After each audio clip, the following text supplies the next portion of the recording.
សួស្តីអ្នកទាំងអស់គ្នាជាទីគោរពស្រឡាញ់រាប់អានបាទសូមស្វាគមន៍មកកាន់វីដេអូតម្រុយឆ្នោតយួន VIP បាទសម្រាប់ឆ្នោតយួនថ្មីនិងឆ្នោតយួនចាស់សម្រាប់ថ្ងៃទី10ខែ11ឆ្នាំ2025បាទ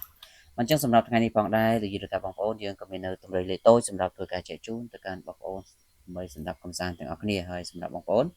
ដែលមិនទាន់ចុច follow page ចុច like ក៏សូមកុំភ្លេចជួយចុច follow page ចុច like ចុច share ទាំងអស់គ្នាដើម្បីទទួលបាននូវលាភសំណាងគ្រប់គ្នាបាទ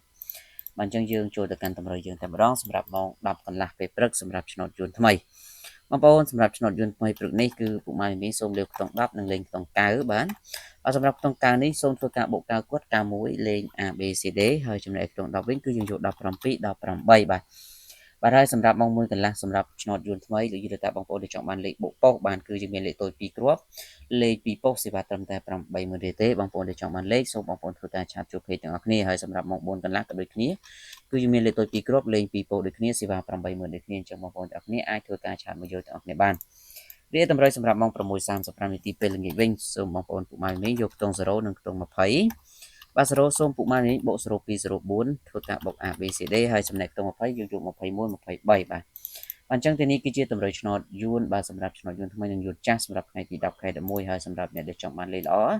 បាទលេខបូកប៉ុសអាចធ្វើការឆាតជួបពេកទាំងអស់គ្នាអរគុណជូនពរសំណាងល្អទាំងអស់គ្នាសូមគោរព